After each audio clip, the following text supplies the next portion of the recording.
What is going on, everybody? My name is Sam, and I have recently been in the process of winterizing my reptile room because it is starting to get cold here, and I need to get things prepared for the winter so that all my animals remain healthy as well as thrive.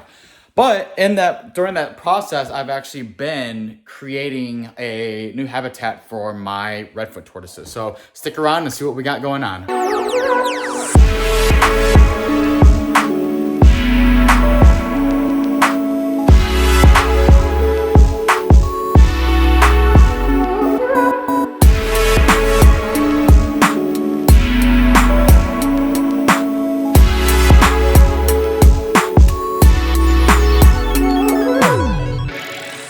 So basically, what I was doing is while I was moving around some of these cages, I ultimately decided just to do a whole setup change inside of my young Redfoot tortoise enclosure. So I have 4 Redfoot tortoises, which I'll videotape here in a moment.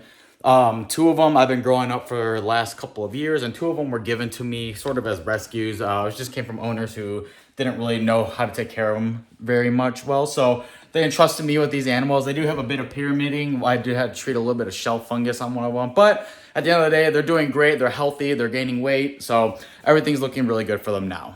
So opening up the enclosure here, I'm going to have to battle these tortoises. They're going to try to run out. I don't want them to fall all the way down. But this is the enclosure I have them set up in. It is a 6x2x18. Before, it was a lot more barren than this, but essentially what I did with this new setup is I did a whole substrate change. I put in some peat moss, a little bit of sphagnum moss, some sand, and natural topsoil as well. And I did that for my substrate, and then I went ahead and planted some live plants in here. And I had about half live, half fake, but I really like the idea of having more live. So I only have 1 more fake plant, and I just went and bought more live ones. So I have a agave plant here. It's actually agave mixed with something else. I forgot what it is, but they haven't seemed to like to tear it up that much. I don't know how well these plants are actually going to fare with these animals trampling them over here. Yeah, I had some pansies right here that I've already died down. I have a rosemary plant that I had outside, and it seems to be doing okay so far. And then I also have some more pansies here, and then I had some dead plants that I just threw in there as well, just because why not? But what else I did was I took some leaf litter, sprinkled it around everywhere, and I also took a bunch, sorry, let me move this tortoise out of the way, took a bunch of sheet moss, and I had it really nicely placed over these wood features and stuff, but you know, with tortoises in here, that did not last long.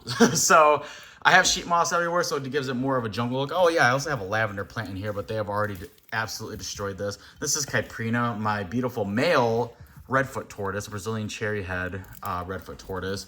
And then I got these are my 2 rescues right here. This one has a really flat shell.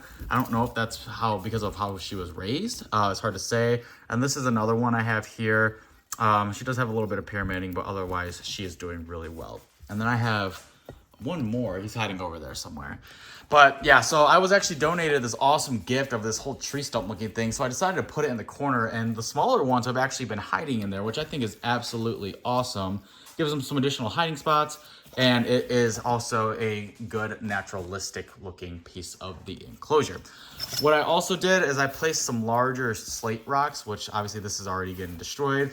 That way they don't really trample and put a bunch of substrate over here. It's not working out the best, but it is helping a little bit. Moving over to the other side, it changes to more of a drier area because I got the heat lamp over here as well. I do have a little bit of bamboo that I tried to strategically place, but this ends up going everywhere.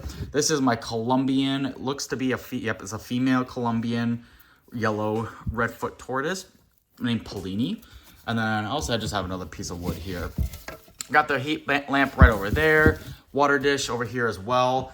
It is already starting to dry out a little other than the bottom. So what I might do is turn up the substrate a little as well as mist in here.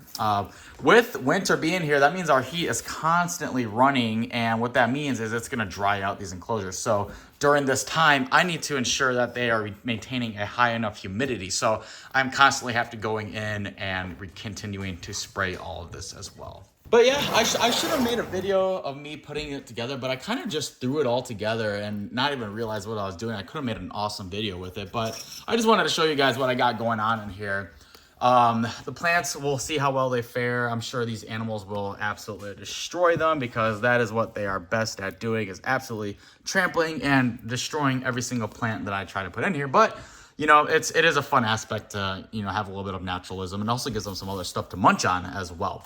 But yeah, I just wanted to give you guys an update on my Redfoot enclosures. This is how I keep my younger ones, and as they grow bigger, I am going to have to upgrade to something a bit bigger. Hopefully in the summer, I will have something set up so I can keep them outside living full time, at least during the summertime before it gets cold. But yeah, thank you guys so much for taking a quick look at this week's video. I will have some more updates. I'm going to be brumating my hognose snakes here soon, so I'll make a video on that, as well as a video of me showing basically rearranging my whole reptile room and getting that all situated. But yeah, here's that cool looking enclosure of my Redfoot tortoises. Thank you guys so much, and we will see you next time.